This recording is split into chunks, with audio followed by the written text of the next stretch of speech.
¿Qué hacer para salvar vidas y al mismo tiempo proteger la economía de los devastadores efectos del coronavirus? No hay respuesta fácil. El debate se está teniendo en cada país y las implicaciones son éticas, económicas y políticas. Muchos gobiernos se han tenido que plantear ¿qué hago primero? ¿O dejo que la economía siga funcionando o impongo estrictas medidas de confinamiento para disminuir el contagio? Visto de esa manera, pareciera que el dilema es entre vidas y empleos, que hay que elegir entre una cuarentena que frena y destruye la economía o salvarla dejando que se dispare el número de contagios. Pero la cosa es más compleja que eso. Decenas de expertos dicen que esa disyuntiva entre A y B, entre blancos y negros, no existe, que en realidad es un falso dilema. Porque éticamente debes intentar hacer las dos cosas al mismo tiempo, proteger a la gente y proteger a la economía. Cosa que no es fácil y se necesita de muchos recursos, pero según influyentes pensadores es la única opción viable.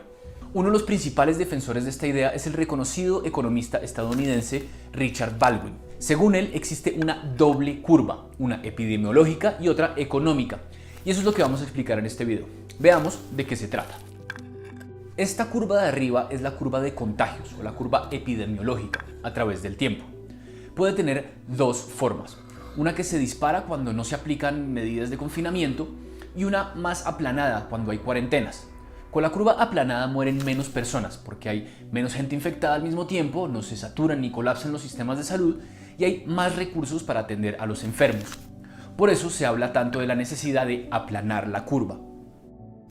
Ahora, veamos la otra cara de la moneda, la curva económica, que necesariamente irá hacia abajo porque, como vaticinaron diversos órganos especializados, vamos camino a una recesión.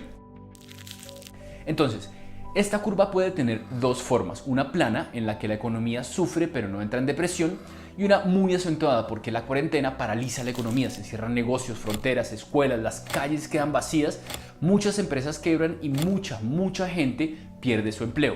Pero esto es por supuesto en teoría porque, por ejemplo, no es claro si levantar las cuarentenas con el saldo de muertes que ello implica signifique que automáticamente las economías se van a reactivar. Baldwin lo duda y la OMS de hecho advierte que la salida precipitada del confinamiento puede tener efectos económicos peores. El punto de Baldwin y muchos otros pensadores es que no hay que elegir, que se pueden aplanar ambas curvas si además de las cuarentenas se aumenta el gasto fiscal. Es decir, los países pueden salvar vidas y pueden salvar la economía si gastan más dinero. Y si gastan más dinero, lo más probable es que se tengan que endeudar. Y eso será un costo a largo plazo que tendrán que asumir ante una situación tan excepcional como esta. El argumento central de Baldwin y compañía es que salvar vidas es un imperativo moral y que la economía no se puede volver a reactivar en la totalidad mientras no haya una vacuna o un tratamiento para el COVID-19. De hecho, tras duras peleas políticas, algunos países han aplicado distintas estrategias que mezclan confinamientos generalizados o selectivos con millonarios paquetes de rescate económico. Alemania, Italia, Francia y Reino Unido aprobaron paquetes sin precedentes en su historia. Incluso en Estados Unidos, donde el presidente Donald Trump insistió en dejar parcialmente abierta la economía, se aprobó la inversión estatal más grande de la historia del país. Y parecido ocurrió en Brasil, donde Jair Bolsonaro también se mostró escéptico por las cuarentenas duras.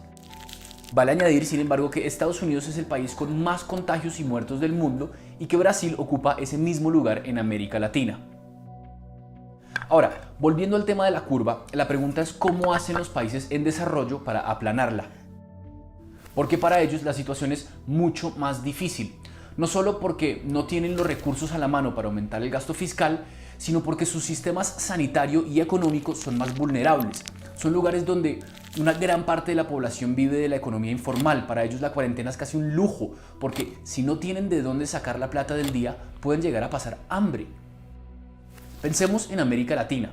¿De dónde van a sacar recursos países como Ecuador, Venezuela o Argentina que ya tienen problemas para pagar su deuda y además tienen altas tasas de informalidad y pobreza?